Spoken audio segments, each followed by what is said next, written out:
And now here is part 2 of the Larry Leker interview.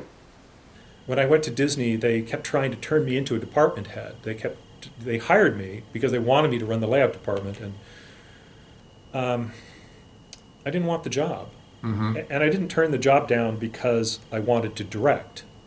But funnily enough, I went into Peter Schneider's office one day toward the end of Beauty and the Beast, I believe, and it might have been a little later. It might have been actually on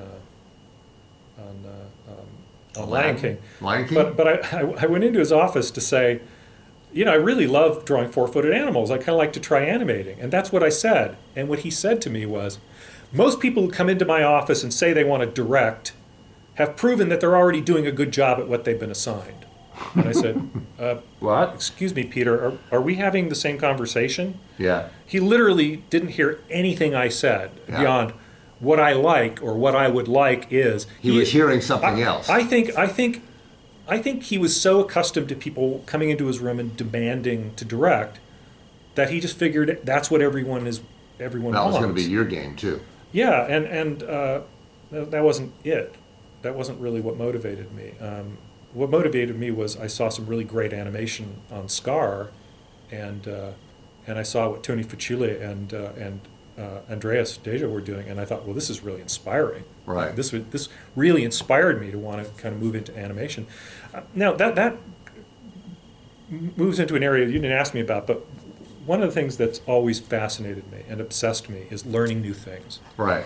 I once I made the decision that I didn't want to be a department head, it opened up a whole different world of opportunities to me because I could then start to get inspired to do different things. And I had animated a little bit. When I came back to LA and I worked at West Olive Inc., I did animate on Rockadoodle. On Rockadoodle? I even animated a little bit on All Dogs Go to Heaven.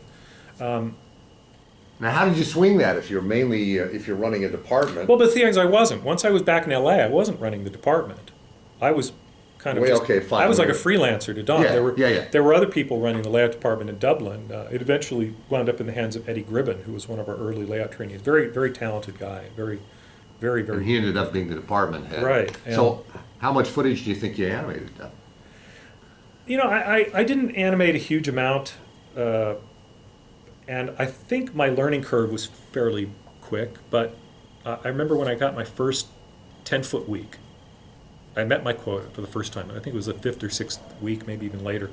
And I showed John my scene. And now, is John sort of your mentor, looking over your shoulder? Yeah. He was the go-to guy. On a day-to-day basis, he was pretty busy, so I was showing stuff to Linda and sometimes to Lorna, who was back. But John was the go-to guy. He had final approval of scenes. And I showed him the scene, and he signed off on the scene. And I said, "Wow, I met my quota." And he looked at me and he said, "Don't get cocky.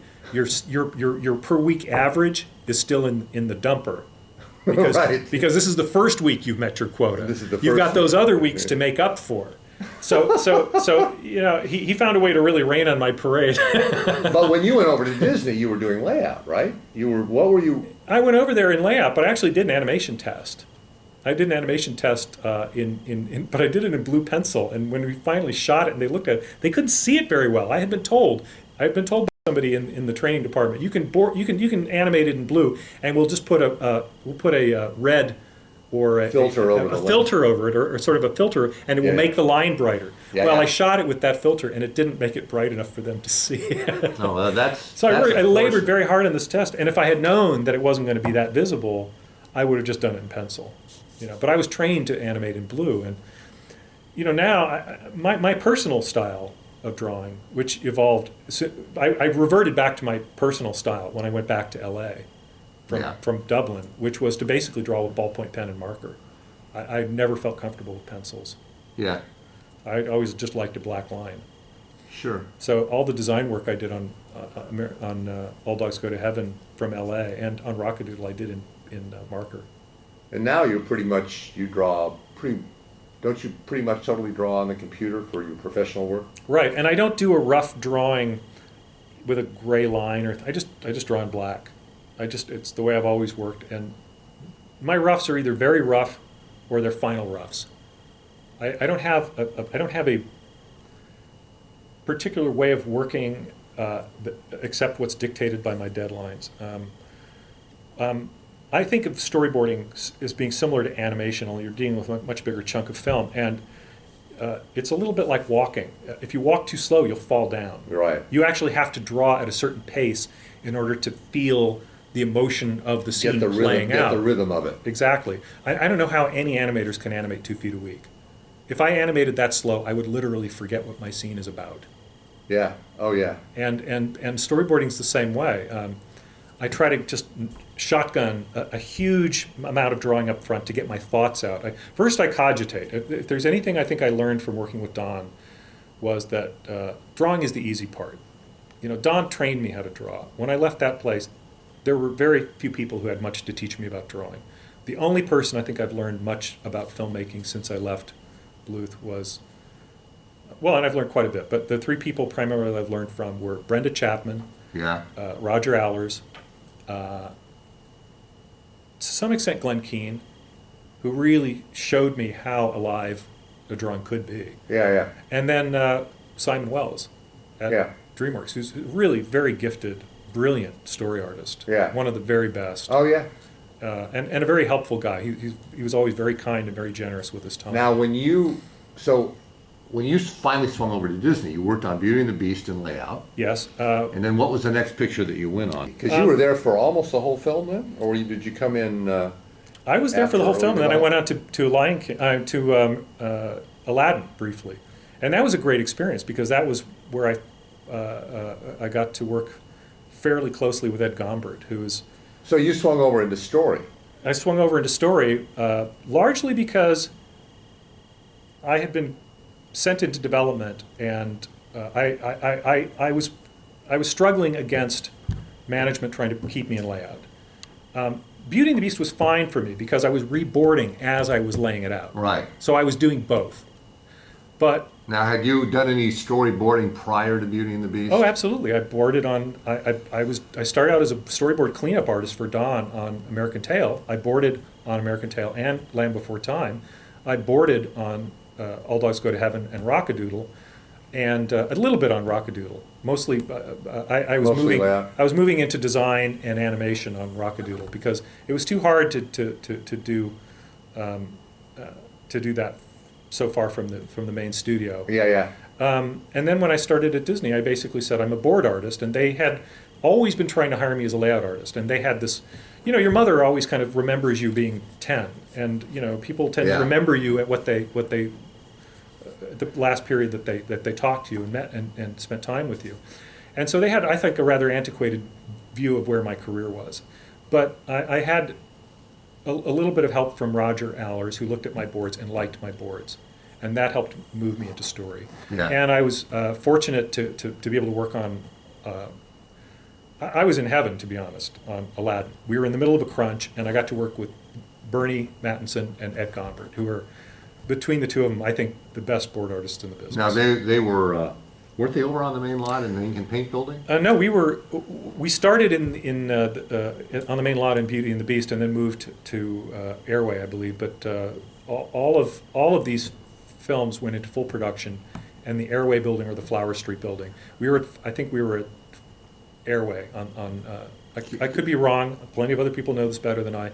We were at one of those two buildings. Yeah, one of those two buildings. But I got to work. I got to meet and actually work with Bernie and Ed, and I was amazed by what those guys Bernie could do. had a funny story about they boarded sequence, and they call it the gush and flush. The supervisors would come in, or the execs would come in and say, "This is great. This is fabulous," and then he'd say, and a week later they'd say, "Oh, that sequence, it's been cut." So it was like. They called it the Gush, and then they started handing out Gush and Flush awards. Well, I honestly, I've experienced that myself when I was on, and this might be one of those moments that tells you you're a seasoned professional when you get the Gush and Flush. The first Gush and Flush I ever really got, personally, and I guess it was a sign that somebody thought enough of me to flush me, was on Spirit Stallion of the Cimarron. I had boarded a sequence where Spirit meets the Wranglers on their way in a wagon train. And Kelly Asbury, who is one of our directors, said to me, "Larry, this is the single best storyboard I've ever seen in my entire life." And it was out a week later. Well, not even a week later, and I said, I feel a big butt coming. He said, but we've decided to go another way. And we would like to board it as a night scene. And I said, I can do that. And so I started boarding it as a night scene. And then I went over to Don Morgan to get some research, and I found Don Morgan working on the same sequence. Oh. And I frankly, I got a little hot under the collar, and I confronted Kelly, and I said, you know, my time has to matter here. I'm getting paid. And he said, I don't want to hear any, I hate my life, or I'm no good at this. No, this isn't about me. This is about, you're my director. You're supposed to give me an assignment that's worthy of my time. Yeah. You know, it was one of those situations where he had so much to do. I think he handed it off to Don already, and I think then by the time he noticed I was working on it, maybe he didn't want to confront me. But, you know, it all wound up being fine. You know, we came out with a great sequence, which I ended up finishing because Don left not that long after that.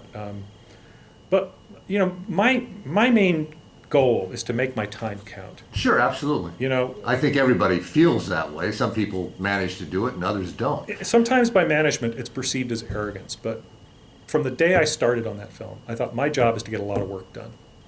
There's a lot to do. You know, I never start on a film with the notion that we have all the time and the money in the world. Now, what film are we talking about? That was Stallion. We're talking about Spirit. Spirit, which was supposed to be a low-budget film. And then it ended up not being. Well, not for lack of trying. I was sometimes turning around full sequences in a couple of days. The first really, really big sequence that I got, it was 7 boards long, which each board is, 50 drawings. So it was about at least 350 drawings or more. And I was finishing up the last board as they were taking the first boards into the conference room. And Jeffrey and the directors came out of the conference room just as I was pinning the last drawing on the last board, and Jeffrey just patted me on the head and said, I think we're done. So oh my God. There was a lot of gush and flush on that film, and the film went through a lot of changes. Yeah. When it was decided that it wasn't going to be a talkie, that it was going to be The horse was going to be silent. Right. It changed the entire style of the film. Yeah. Which meant we kind of had to start over. It made it a more intimate film. We sort of skipped over Aladdin. You were busy working with Ed Gombert and Bernie Mattinson on Aladdin. And what did you do on that film? Because you said you were only on it for a little while, so define a little while. I was only on it about 4 months, 3 months. I storyboarded some stuff of Jafar. I did a lot of repair on sequences. That film was unusual because a lot of the dialogue of the genie was being made up extemporaneously by Robin Williams. And there were a lot of times when he would come in to record and he would say, oh, I had some thoughts about what we did last time. And I want to do this. And he would re-record what he had done the time before. And the two things I remember most distinctly from that production, that was when we got called into the Team Disney building, and Glenn Keane and Bernie and Ed and the directors, John and Ron. And Ron and John were there with Jeffrey, and Jeffrey said, and I don't know why I was invited to that meeting, because I certainly wasn't up to the caliber of importance of the rest of those people in that room, but Jeffrey said, Aladdin isn't big enough. I want to see a buff, kind of more of a muscly Tom Cruise type. Yeah. And, Tom Cruise is not a big guy. He's 5'8". Yeah, he's not a big guy, but Jeffrey was on this Tom Cruise kick, and he just didn't think, he thought that Aladdin was too skinny.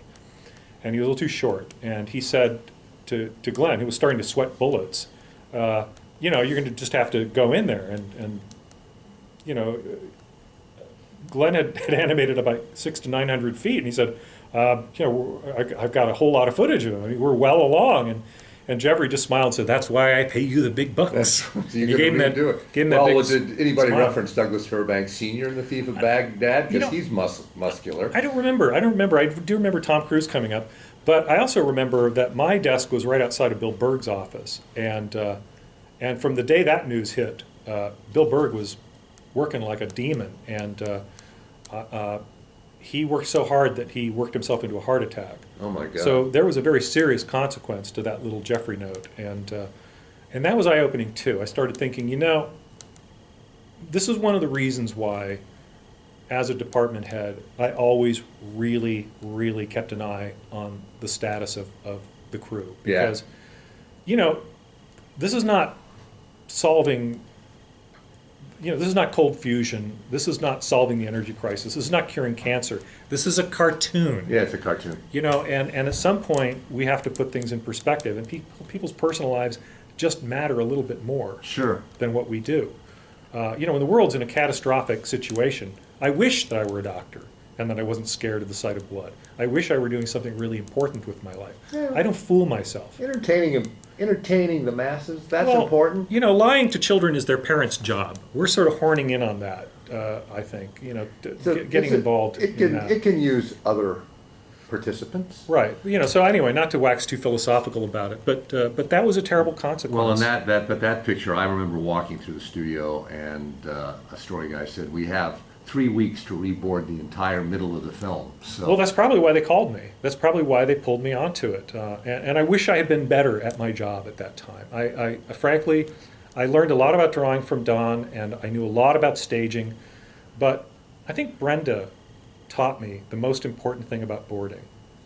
Between she and Roger, I mean, it was certainly the two of them, because they're both so brilliant, yeah, and they're so emotionally right there with the characters. Yeah. You know, that's the one thing I noticed immediately about the two of them, is that they were really able to channel the feelings of the characters in a way that was very direct, yeah, very actorly. And I realized that one of the reasons I always struggled with staging as a board artist was that at Don's studio, under his tutelage, it was all about what the characters were doing.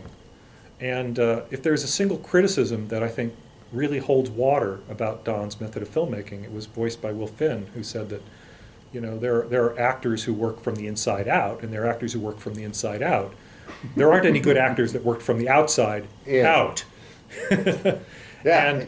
And you know, Don was really good at staging things, but I noticed one of the reasons I left Ireland is I noticed the characters would forget what they wanted. Right. You know, Thumbelina was kidnapped by these Pagliacci frogs, was kidnapped against her will, taken onto this houseboat, did this little song and dance with them, and then fell overboard, and they went away without her, and she was like, "Don't leave me, don't leave me." Well, but wait a minute. They kidnapped you. Yeah. So, you know, if you're dealing with characters who can't remember what they want, you've got really big story problems. And also, it's very, very hard to figure out how to stage a shot if you don't know what the point of the scene is. Right. Well, Roger and Brenda always knew what the point of the scene was. Yeah. Oh, yeah. Without question and without error, without any exception. They Yeah. always knew what the point of the scene was. Yeah. And they knew how to, and even if they didn't know how to get there, knowing where you were trying to get is how you get there. Yeah. You know, there was a lesson I learned in Dublin, and this is probably the story version of that lesson. I stopped for directions the first week I was there, and an Irish guy tried to direct me to the other side of the Liffey, and he couldn't figure out how to get there because there was so much construction going on. And finally he turned to me and said, "Well, I know how to get there, but I wouldn't start from here." You got to double back. Well, he knew how to get there, but not from where I happened to be. Right, which doesn't help you. Right, and that was a little bit like what it was like boarding on a Don Bluth movie. You didn't know how to get where you were going because you didn't quite know where you were emotionally with the character. Yeah. And that was the huge epiphany for me at Disney, that here I had all this drawing ability, and I didn't know what to do with it until I ran into Roger and Brenda. So what? Okay, so and were they on Aladdin or were they on? They were on Beauty and the Beast. They were on Beauty and the Beast. Right. Now you were on Aladdin for 4 months, and then you're pulled off onto Lion King to work on that prior to the end of Aladdin. I think at a certain point I went into development because they were developing Lion King, and George Scribner was on the project at that time, and Vance Gary was there, and I got to work with Vance for that period in development, and that was another eye opener because. Yeah. Frankly, there really wasn't anything he wasn't good at. You know, Oh, I know. He was. I worked with him for about 7 years. He was a great artist. He was a great teacher. He was a great mentor. He was a great person, and patient as the day is long. Patience of Job, and and never had an unkind word to say about anyone. That's what I think. If I envy anything about him, if there's anything I wish that I possessed, as you know, beyond his drawing ability, it was his sweet and forgiving disposition, Yeah. because he was so kind. So how long did you and Vance work together? Very briefly, it was just a few months. We went into production on Lion King? Lion King, and again they tried to pressure me into running the layout department, which I didn't want to do. Well, I don't think that was the, no, I think that was the first time. I think on Beauty and the Beast, they already had, sorry, let me correct myself for the record. When I started on Beauty and the Beast, Ed Gertner was the head of layout on that picture, and a wonderful department head, did a great job shepherding us and protecting us from the slings and arrows of the schedule. Left us really to do our jobs and protected us from a lot of stress.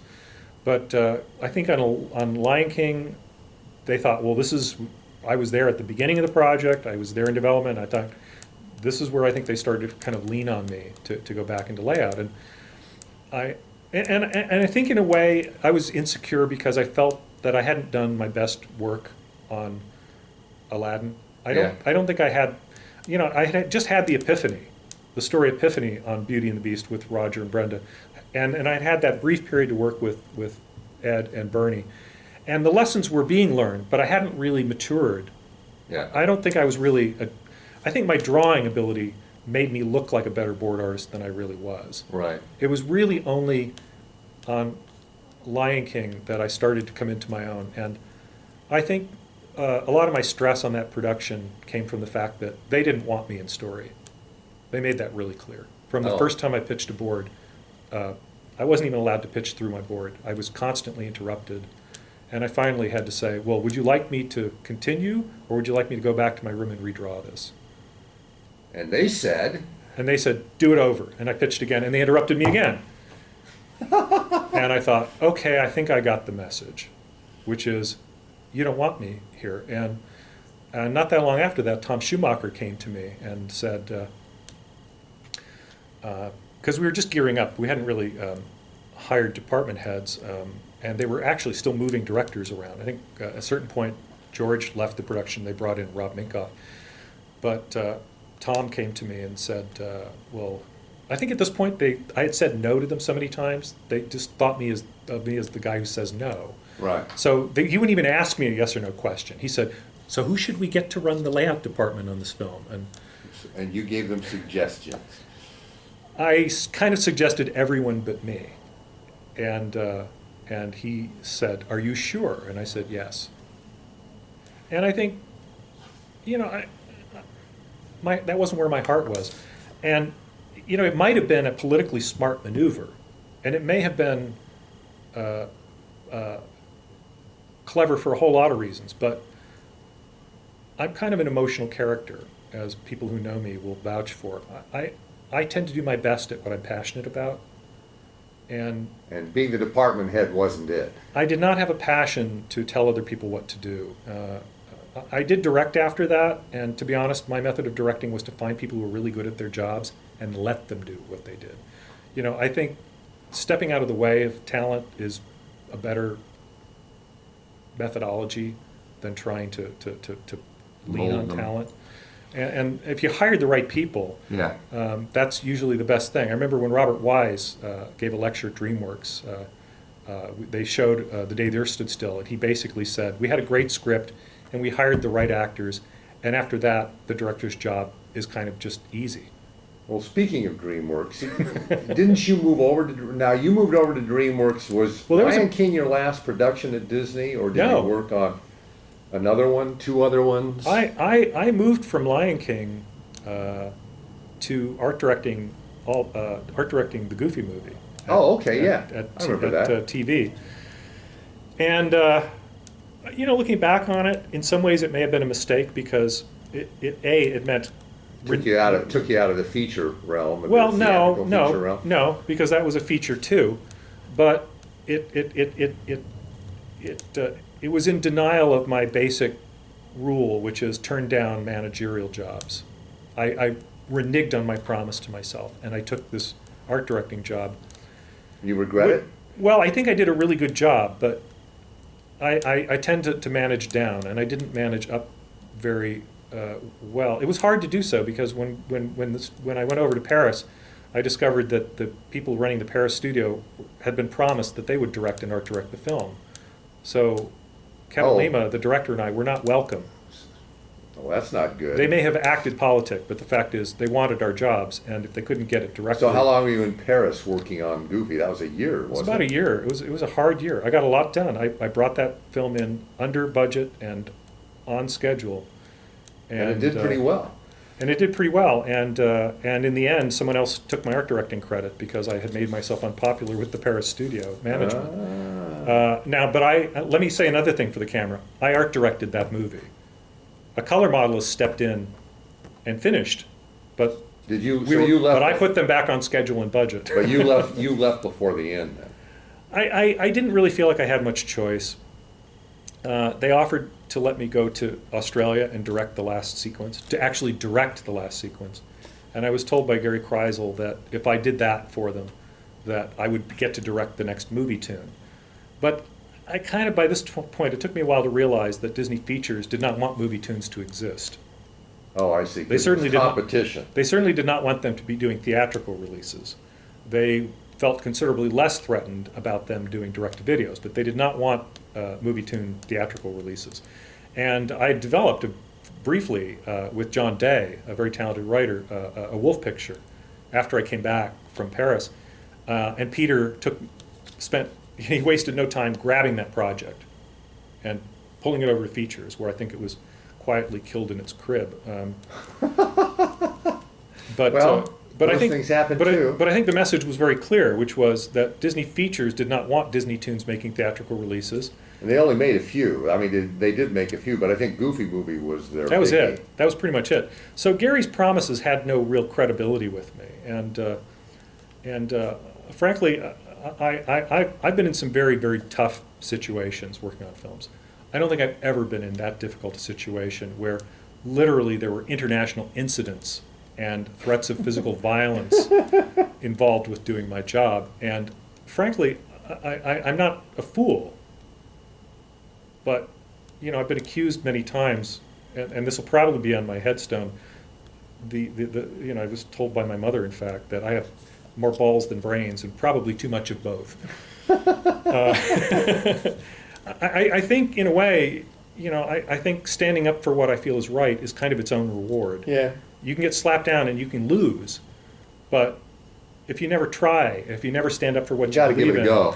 that's kind of the biggest loss of all, because that's kind of the loss of your own ethics and your own heart and your own soul. Yeah. So I've tried to stand up for what I believe is right and try to do right. Yeah. And I left that production on schedule and on budget. And then where did you? and then I moved did on you go to back directing. to feature? No, I got offered a job directing the sequel to All Dogs Go to Heaven Oh, that was at MGM. at MGM.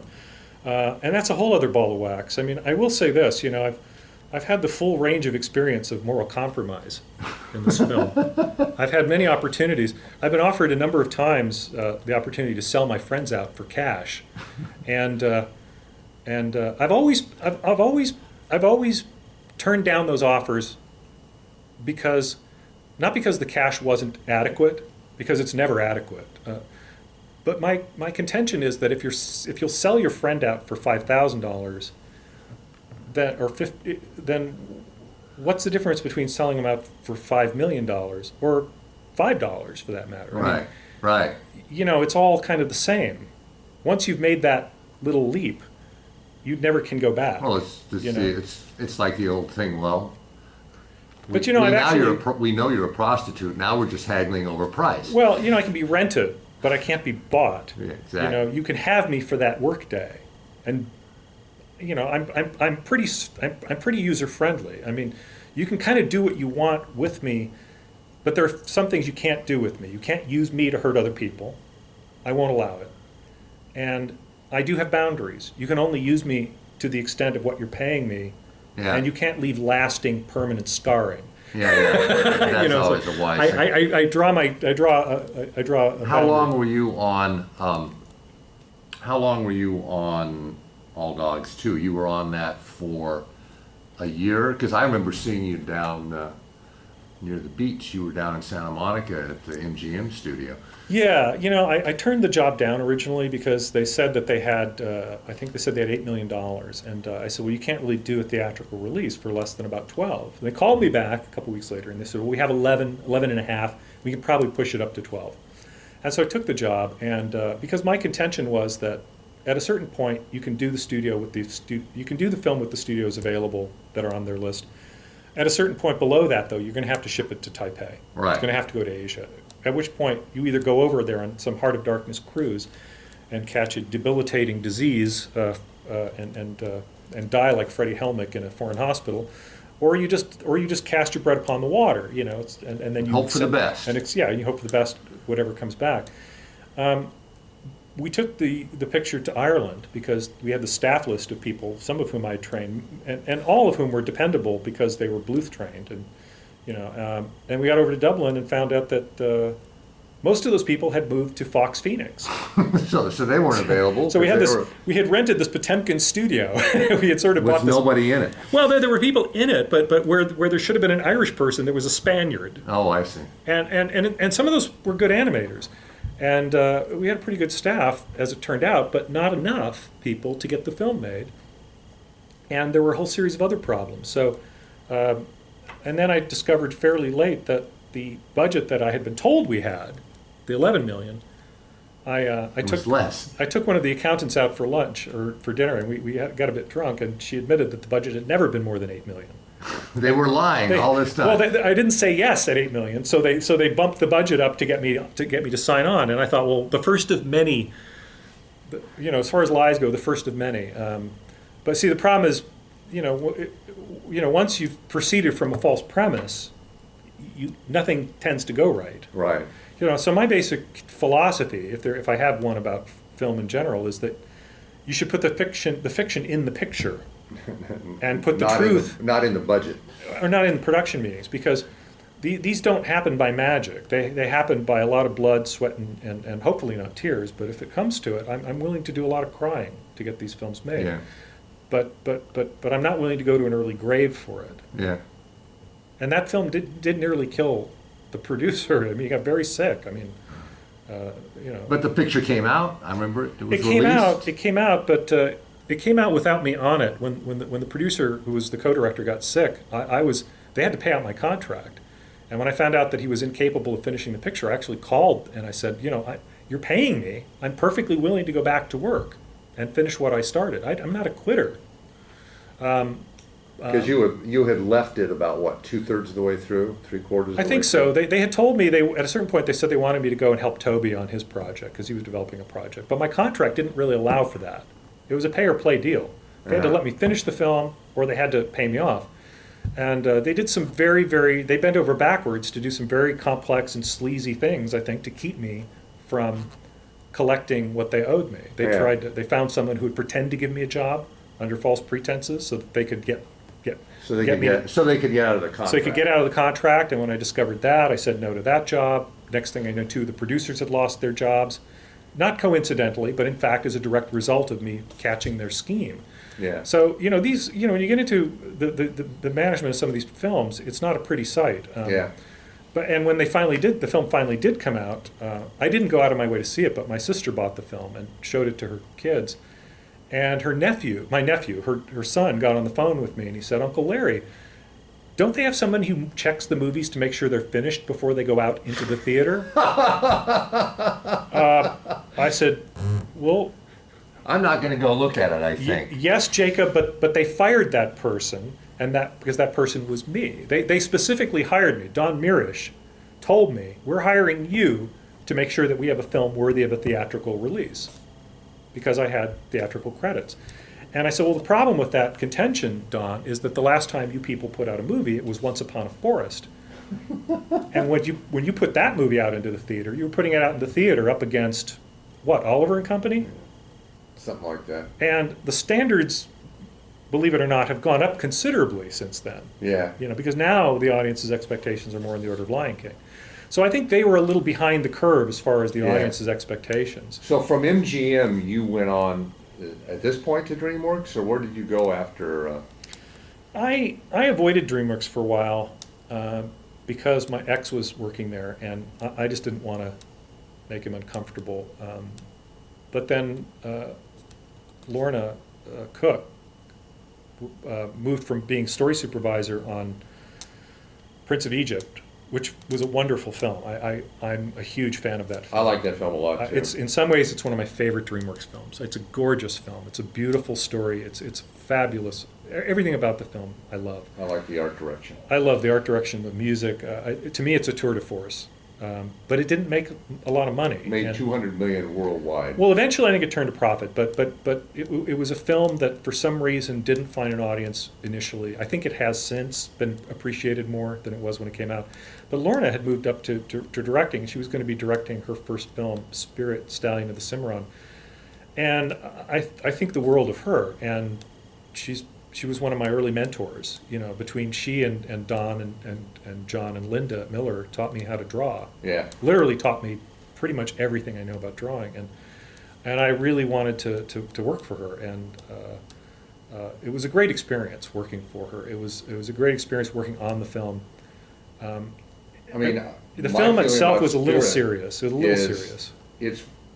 It's one of their best late hand-drawn films, I think. I mean, I went in there, my experience was going through as a union rep, I listened to animators bad-mouthing it for about 2 years straight. And then, the last 3 months before it was done, I'd go through the rooms at DreamWorks and people would go, "Oh, I just saw the last set of story reels." And they said, "Oh, it's coming together. It's pretty good." I mean, the whole negativism that I had encountered for about a year and a half, 2 years, switched in the last 3 or 4 months before that film was released. Well, this is my perception.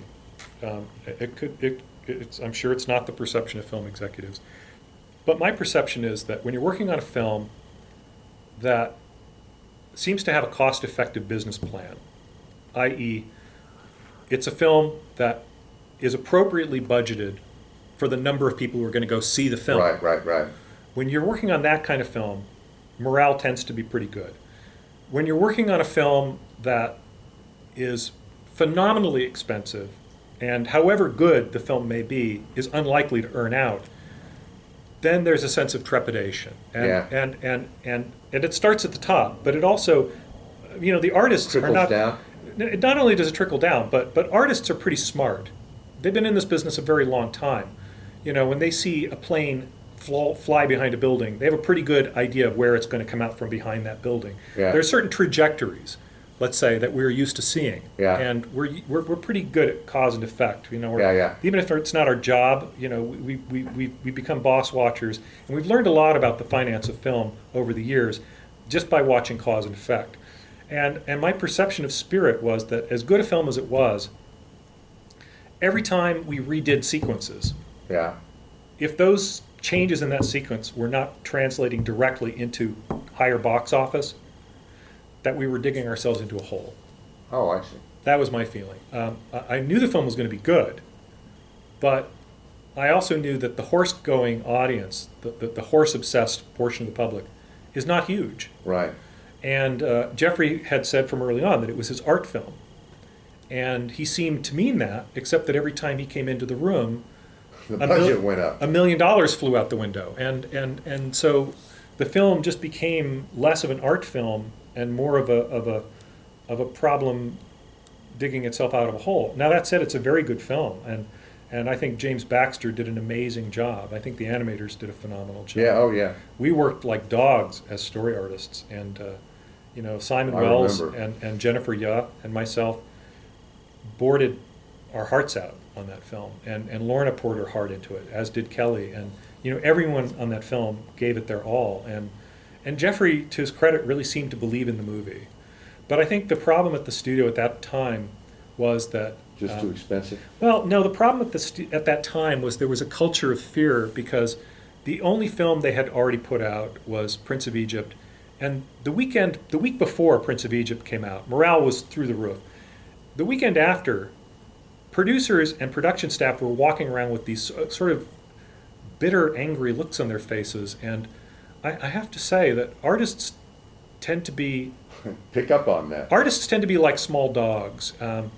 They thrive on attention, but if you come home in a bad mood and you kick the dog gets afraid and starts to cower. And I think there's always a tendency to kick the dog. And there was that line wasn't there that line in that Blake Edwards movie? When Aunt Estelle farts, we kick the dog. We beat the dog. When something happens, we beat the dog. And at the studios, when anyone or anything disappoints you, you beat the artists. That's just what happens. That's sort of been my experience wandering around studios for the last 20 years. But so one week, everyone was over the moon, and the next day, the beating of the artists began. Yeah, right. It was a little like, it wasn't Abu Ghraib, and it was a lot more subtle than that. Beatings will continue until morale improves. Exactly. That's kind of what it became. And there was this, and I think Jeffrey's methodology is, I will fix it. He's a hard worker. He's an extremely hard worker. If there's a problem, he's there. Yeah. He's there to fix it. And the problem with some of these problems is they don't benefit from direct executive involvement. Some of these, and Don Hahn, I think, was a master of this. I think one of the things that I really respected about Don Hahn was that if there wasn't a problem, he never showed up to make one.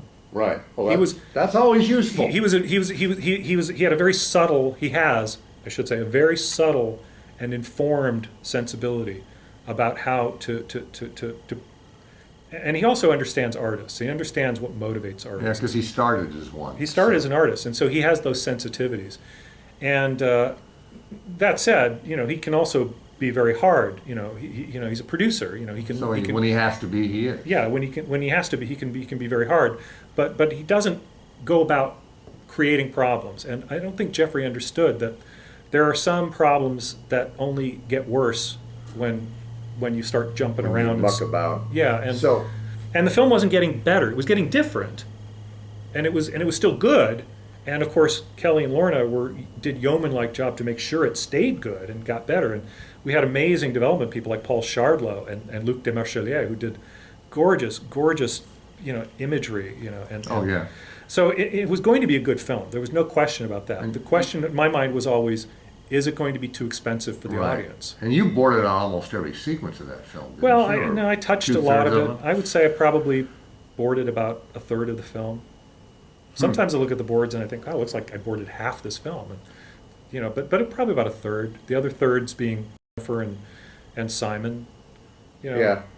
Now, and you left the studio after the picture. I was told I was not welcome to stay on. Oh, that's unkind. Well, I was actually let go and then kept on for months after that, living out of a box, out of one box. But I was desperate to work on something fun, because I spent 1 3-month period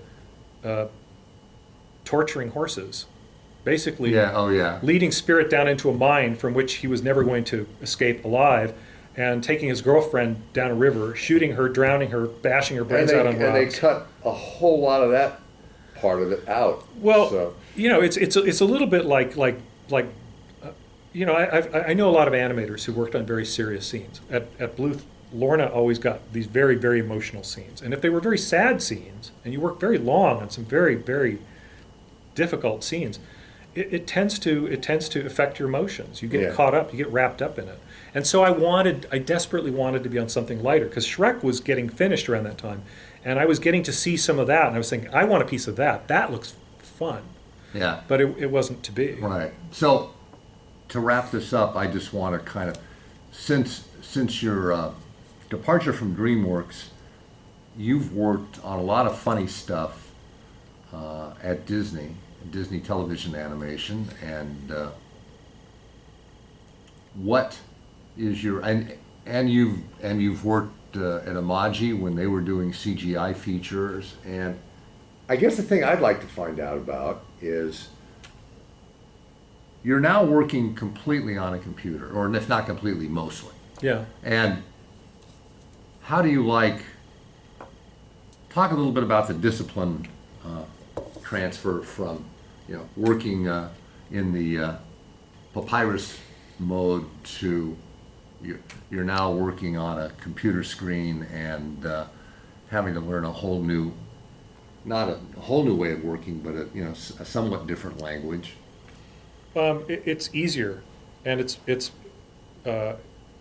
one of the problems story artists have is that we don't spend a lot of time in editorial. If we're not a story supervisor or you're not a director, you don't spend a lot of time with the editor, and you often are a little out of the loop as to how your stuff finally cuts. And I did get called in on Spirit a few times because we went through so many iterations of some sequences that literally someone had to go in and pull the sponges and the forceps out of the patient. It's like this patient has been in surgery for 4 months, and we don't even remember where all the tools are. Somebody has to go in and take out. I went into sequences where characters that weren't even in the film anymore were showing up in scenes. They were little ghost memories of previous versions of the sequence. That only happens in film. That doesn't happen in TV. But the thing is, on a computer, you're able to do your images sequentially, and I always work on single panel. I never, if I can help it, work on multiple panel pages because ultimately this is a film. This is not a storybook. This is a film. Right. And so seeing you don't know how it cuts and how seeing it flows. and checking positioning and scale and making sure your acting is right. You can click through the storyboard while you're playing the track, and you can see if you've got all your hits. You can see if your acting is working. You can literally do an editorial preview of your sequence. And I board for reels. I've always done it. Some people board to pitch because they're really good at getting up there and shaking their moneymaker and doing a great verbal pitch. That's all well and good, but Jeffrey is a very smart guy. Don Bluth's a very smart guy. Most all the directors I've worked with are very smart people, and they're not fooled by a clever pitch. Eventually, this thing's going to get to editorial, and it better work. Right. And it better cut together. I would rather just make it work from the start, and this is one of the reasons I'm a big admirer of Simon Wells, because there were a few things that I had not spent a lot of time in editorial on action scenes, and he really showed me how to make some very difficult problems, how to solve some very difficult problems. And I went to him anytime I had a serious problem that I couldn't solve, and he always had a solution. So I'm a tremendous fan of problem solvers because in my opinion, the storyboarding process is a visual scripting process. Maybe it was Voltaire, I forget who said that man speaks but to disguise his thoughts and thinks but to justify his actions. What characters say on screen can be very misleading, very deliberately so. Any character who opens their mouth is automatically an unreliable narrator, in my opinion. But the picture, unless you're in a courtroom scenario where everyone's telling their version of the truth and it's this Rashomon, unless it's deliberately set up as a Rashomon scenario, the picture shouldn't lie. Because if it isn't Rashomon or set up to be that, and the audience sees that something they saw is actually not true. So the image is truth. The image is truth, unless the overarching framework of the story tells you up front that there are different versions of the truth here. And so, it's the script defines this set of problems, and the storyboard and or the visual film solves that problem. There are some crossword puzzles that are quite simple, and there are some that are quite complex. And I will say this for DreamWorks, Jeffrey never is satisfied with a simple crossword puzzle. I think, if you're going to go for the full cacophony. If you're going to give Don Bluth credit for bringing back animation, you have to give Jeffrey and John Lasseter, the two of them, I think, credit for making animation a much broader audience, creating a much broader audience. I think you're right. Because Jeffrey was never happy with kids' films. He always wanted to make films for a broader audience. And I think he has. And I definitely just has. like I think Pixar has. My only difficulty at DreamWorks was that I left before they had that success. They hit their complete stride. Right. Now, are you building today as you work in animation? Aren't you building your reels as you work? Because animatics, I mean, at some studios now, the board artists are building their own animatics. You know, I have Final Cut Pro, and I have some of these editorial programs, but you know, there are editors who are being paid to do this. I know people who use After Effects and live action boards. I just spoke to a very, very gifted board artist who worked on Thor, and excuse me, he had done some After Effects on one of his sequences, spent a lot of his own time basically cutting his sequence. Yeah. And they called him back on another picture, and they said, well, why don't you do that too? And he said, well, I need to get paid more to that. Oh, no, we don't want to pay you more. Right. So, look, if they want us to do someone else's job, who's actually, by the way, at a higher pay rate than us, well, unless they're going to give us a lot more time and more money, I don't really recommend we do that. Right, no. Because our job is already plenty complex. I just wondered if you'd encountered that, since there have been smaller studios where that's been done. Well, Toon Boom is a sort of a studio in a box, and everyone wants you to know how to do Toon Boom. And I've considered buying it a few times, but every time I've been at the cusp of buying it, it's turned out to have a problem.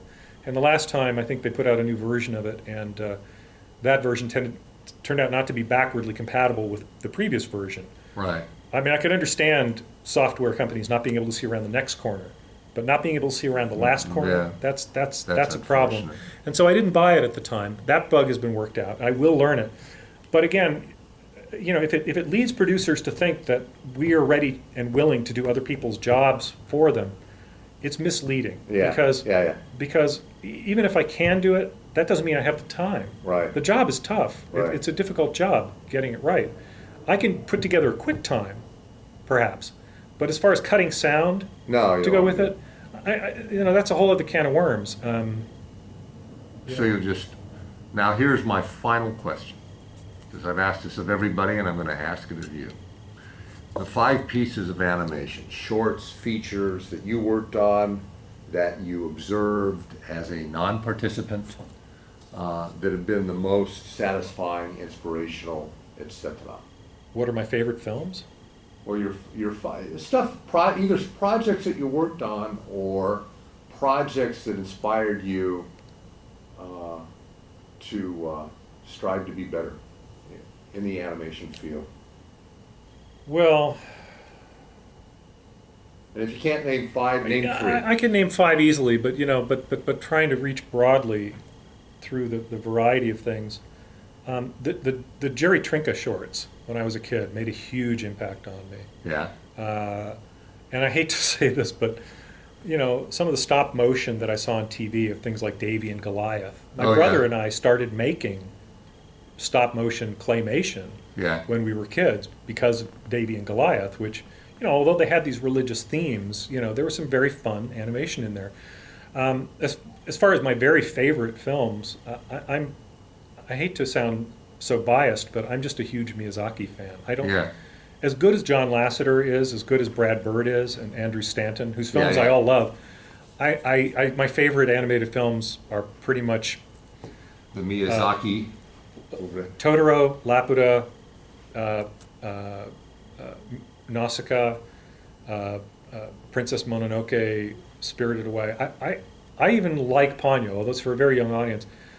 I am just a huge fan of Miyazaki, and I think, and second would be John Lasseter, because John is such a student of Miyazaki and is not afraid to really let scenes play out. Yeah. You know, a lot of people complained to me they thought Cars was too long. I thought, no, it's perfect. Because without all that time, you wouldn't get to know all those secondary characters. And Yeah. and I think Miyazaki's films sort of gave Pixar license to tell a more expansive story without so much time constraint. And Yeah. that said, I'm also a huge fan of DreamWorks films. I think Kung Fu Panda is in some ways a perfect film.